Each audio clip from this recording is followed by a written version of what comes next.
자, 같이 한번 보겠습니다. 이차함수 fx와 gx가 있다라고 되어 있고요. 자, 가라고 하는 조건을 보시면 모든 실수 x에 대하여 fx가 0보다 작거나 같고 gx는 0보다 크거나 같다라고 되어 있습니다. 자, 그래서 여기에서 한번 밑줄을 이렇게 그을 건데요. 자, 우선 이런 표현은 너무 많이 봤습니다. 그러니까 예를 들어서 fx가 모든 실수 x에 대해서 0보다 작거나 같다. 자, 그러면 이 fx의 최대값이 0보다 작거나 같다라고 할 수가 있는 거죠. 그래서 얘의 최대값 자체가 0이라고 단언할 수는 없지만 결국엔 0보다 작거나 같다라고 할 수가 있고요. 자, 마찬가지로 지금 보시면은 gx라고 하는 것은 0보다 크거나 같은데 요 녀석의 어떻게 해요? 최소값 자체가 0보다 크거나 같다라고 할 수가 있겠습니다. 됐습니까? 자, 그러면 결국에는 이걸 가지고서 fx라고 하는 것은 당연히 어떻게 해요? 위로 블록이다라고 생각을 할 수가 있겠죠. 블록. 자, 그 다음에 얘는 뭐가 됩니까? 아래로 블록. 자, 아래로 블록. 자, 이렇게 이해를 할 수가 있습니다. 자, 그래서 지금 보시면 나라고 하는 조건을 보니까 fx와 gx의 최대값과 최소값이 같게 되도록이라고 되어 있거든요. 자, 그러면 얘는 지금 결정적으로 최대값과 최소값이 서로 같아야 된대요. 자, 그러면 한번 봅시다. 이거를 한번 보시면은 이렇게 됩니다. 위로 블록인 이러한 fx라는 함수가 있고요. 그 다음에 아래로 블록인 함수가 있는데 최대 최소가 서로 같아야 한다라고 되어 있거든요. 자, 그러면 이 말은즉슨 결국에 지금 보는 바와 같이 x축이라고 하는 y = 0을 기준으로 해서 아이고, 왜 이럴까요? 자, 봅시다. 여기서 이렇게 접한다라고 한번 해볼게요. 자, 그랬을 때 지금처럼 gx라고 하는 것은 자, 이렇게 뭐 만난다라고 할 수가 있겠죠. 그리고 이 녀석을 x축이다라고 할 수가 있습니다. 자, 그런데 요렇게 해서 결국에는 최대 최소가 서로 같아지는 이 지점 자체가 x축에서 벌어진다라고 할 수가 있는데 k-2와 k+2라고 하는 게 결국에는 이 범위에서 어떤 일이 벌어져야 되는구나 라고 생각을 할 수가 있겠죠. 그래서 여기는 k-2, 여기는 k+2다 라고 생각을 할 수가 있겠습니다. 자, 그랬을 때 k가 지금 최소값 0이고 최대값이 1이다 라고 되어 있거든요. 자, 그 다음에 이제 다라고 하는 조건을 보니까 fx는 f의 0의 모든 실근의 합은 또 음수다라고 되어 있습니다. 자, 조건이 상당히 많은 편에 해당이 됩니다. 자, 그러니까 차근차근 한번 밟아 나가 볼 건데, 자, 여기에서는 이제 어떻게 진행을 할 거냐면요. 자, 봅시다. 제가 이렇게 한번 해볼게요. fx라고 한 녀석을 최고차를 모르니까 k1이라고 할게요. 그리고 x-알파의 제곱이라고 이렇게 두겠습니다. 자, 그 다음에 이제 gx라고 하는 것은 최고차의 개수를 k2라고 하고 그 다음에 x-베타다. 그 녀석의 제곱이다 라고 한번 생각을 해 보겠습니다.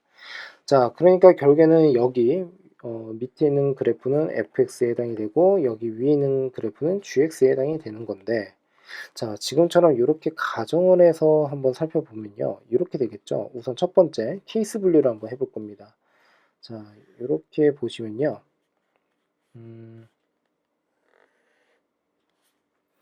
뭐 K를 기준으로 해서 이제 대칭적으로 이제 그려주면 되는데 K가 정확하게 뭔지 모르니까, 자, 그러면 이렇게 됩니다. 우선 첫 번째, 자, 이 함수, 자, 요 함수를 gx라고 하고요. 그리고 이렇게 맞닿아서 얘를 지금 fx라고 한번 해보겠습니다. 그러면 지금 그림을 그려드리면서 이제 감을 좀 잡으셨겠지만 이렇게 어떻게 요 서로 최대 최소가 되는 그 지점이 x의 값이 서로 같다는 뜻입니다. 그러므로 알파와 베타가 서로 같은 경우에 대해서 우선 생각을 한번 해보겠다라고 보시면 되고요. 자, 그러면 이 경우에 대해서 이제 한번 생각을 해볼 건데, 자, 여기 잘 보세요.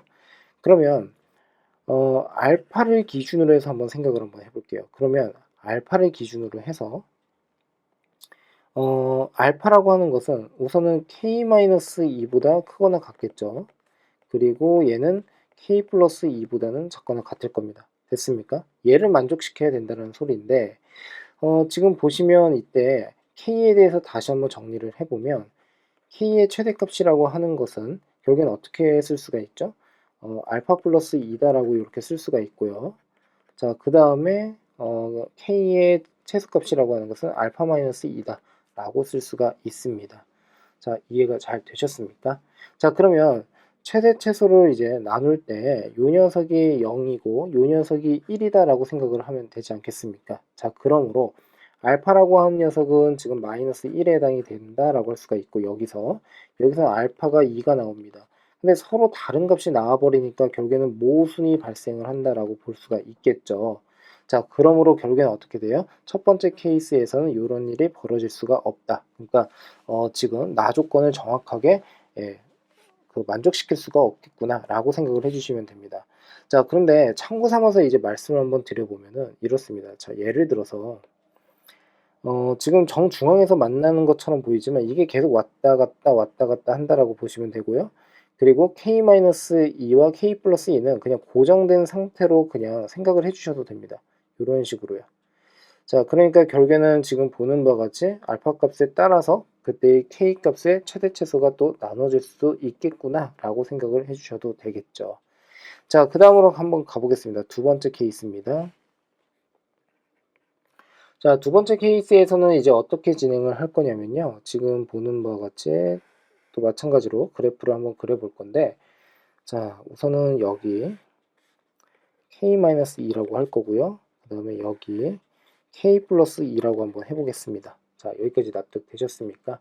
자, 그러면 gx라고 하는 그래프를 지금처럼 이렇게 제가 그려볼게요. 이런 식으로요. 그 다음에 fx라고 하는 그래프는 또 이런 식으로 한번 그래프를 그려보겠습니다. 됐습니까? 자, 그러면 지금 여기에서 fx라고 하는 것의 꼭지점의 좌표가 결국엔 여기가 알파에 해당이 되고 여기가 베타에 해당이 된다라고 할 수가 있겠죠? gx는요. 자, 이 상태로 한번 생각을 한번 해보면 결국에는 이 말은즉슨 두 번째 케이스에서 알파가 베타보다는 작다라고 정리를 할 수가 있다는 뜻이고요. 자, 그러면은 결국에는 k의 최소값과 그 다음에 최대값에 대해서 이제 한번 논해 봐야 되는 건데, 자, 보세요. 우선 알파라고 하는 것은 k-2보다는 커야 합니다. 그러니까 k-2보다 알파가 크거나 같다. 이렇게 정리를 해도 상관이 없겠죠. 자, 무슨 말이냐면 예를 들어서 지금 이 범위가 지금 보시면 등호가 이렇게 들어가 있거든요. 그렇죠? 그러니까 양 끝점에 해당되는 k-2와 k 플러스 2에서 어떻게 꼭지점이 맞닿아도 상관이 없다라고 보시면 돼요. 즉 알파가 여기 있어도 상관이 없다는 뜻이 되겠죠. 왜냐하면 이런 식으로 내려가게 되니까. 그러면 결국에는 이 범위 내에서 최대값이라고 하는 것은 서로 어떻게 최소값이랑 서로 동일하다라는 것을 생각할 수가 있습니다. 자, 그리고 지금 보시면 베타라고 하는 것은 또 어떻게 됩니까? 베타는 k 플러스 2보다 작거나 같다. 자, 그러면 이 상태에서 한번 생각을 해보면 k라고 하는 것은요, 알파 플러스 2보다는 작거나 같고, 그 다음에 마이너스 2라고 하는 것을 좌변으로 이렇게 옮겨버리면 결국에 k라고 하는 것은 어떻게 돼요? 베타 마이너스 2보다 크거나 같다라고 할 수가 있습니다. 자, 그러면 최소값은 0이고 최대값은 여기서 1이라고 했으니까 결국에는 지금 보시면 베타라고 하는 게 여기에서는 2가 나와야 된다는 뜻이고 알파라고 하는 것은 역시나 마이너스 1이 나와야 된다라고 정리를 할 수가 있습니다. 자, 여기까지 잘 따라오셨습니까? 자, 그러면 여기에서 이제 어떻게 진행을 할지 한번 가보면요. 우선은 베타가 2고 그 다음에 알파가 마이너스 1입니다. 자, 그러니까 원식에다가 그대로 집어넣어서 fx라고 하는 것은 지금 보시면 k1에 그 다음에 x 플러스 그 다음에 1이다 라고 하고 제곱 gx라고 하는 것은 역시 k2에 다시 x-2의 전체 제곱이다 라고 쓸 수가 있겠죠. 됐습니까? 자, 그러면 이제 한번 보시면 지금 다라고 하는 조건을 한번 볼게요. 다라고 하는 조건을 보니까 fx는 f의 0과 모든 실근의 합이 지금 음수다라고 되어 있거든요.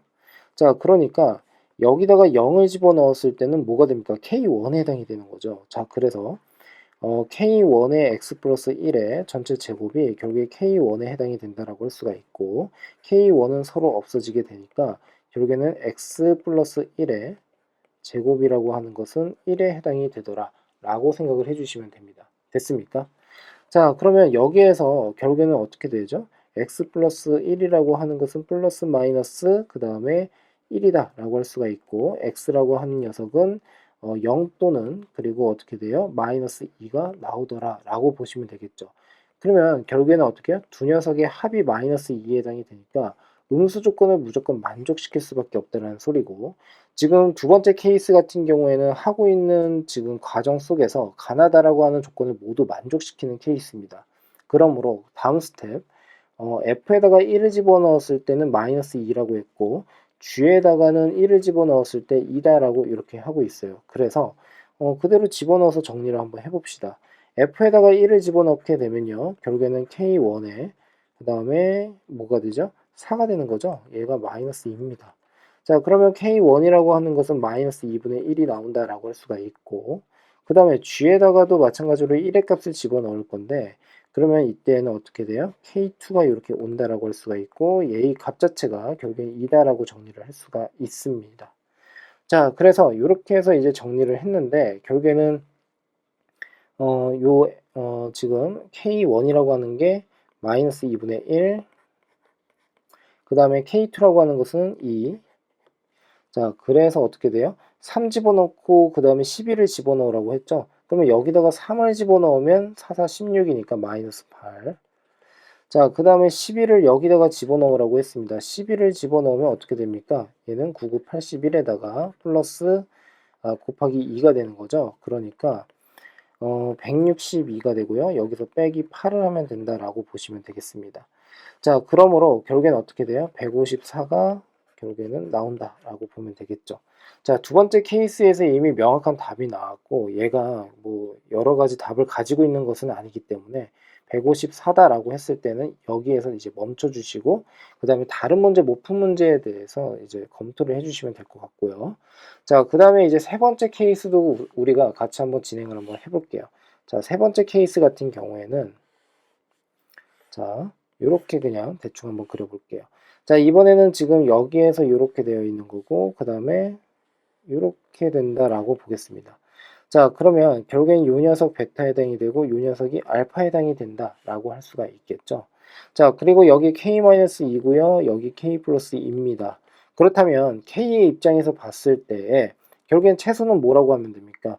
알파보다는 크거나 같고 k 플러스 2. 그 다음에 어떻게 돼요? k-2라고 하는 것은 베타보다는 작거나 같다. 자, 그렇다면 k 기준으로 해서 알파 마이너스 2보다 크거나 같고 k가, 자, 동시에 지금 보시면 베타 플러스 2보다는 작거나 같다. 여기가 0이고 여기가 1이 되어야 한다. 그렇다면 알파는 2고요. 그리고 베타는 여기서 마이너스 1이 이렇게 나온다라고 할 수가 있겠죠. 자, 그러므로 결국에는 지금 보시면 k1의 x-2의 전체 제곱이 될 것이고, 그 다음에 k2의 x 플러스 1의 그 다음에 제곱이다 라고 할 수가 있겠죠. 자, 위로 다시 한번 가서 k2가 의미하는 것은 얘가 gx를 의미한다라고 할 수가 있고요. 얘는 fx를 의미하더라 라고 보시면 됩니다. 자, 0 집어넣으면 결국엔 뭐가 됩니까? 결국에는 k1의 x-2의 전체 제곱이 결국에는 어떻게 돼요? 0 집어넣으면 4k1에 해당이 된다라고 할 수가 있겠죠. 자, 그래서 서로 간에 없어지게 될 것이고, 결국에는 이 녀석의 실근의 전체 총합에 대해서 생각을 한번 해볼 건데, 자, 뭐 근각에서의 관계를 써먹어도 상관은 없습니다. 자, 그러면 뭐 얘는 x-2에 2는 플러스 마이너스 2에 해당이 될 것이고, 그래서 x라고 하는 것은 어떻게 된다? 지금 보시면 4 또는 0이다 라고 생각을 할 수가 있겠네요. 자, 여기까지 잘 따라오셨습니까? 자, 그러면 서로의 합을 하게 되면 어떻게 됩니까? 이 두 녀석의 합이 결국엔 4에 해당이 되니까 얘는 양수이거든요. 그 음수가 나올 수가 없습니다. 그러므로 조건을 만족시킬 수가 없더라 라고 생각하시면 되고, 정답은 154가 된다 라고 보시면 되겠습니다. 자, 문제 자체가 되게 어렵거나 그렇지는 않죠. 그래서 지금처럼 이러한 정확한 내용만 잘 파악을 좀 해주신다면 큰 어려움 없이 풀 수 있을 겁니다.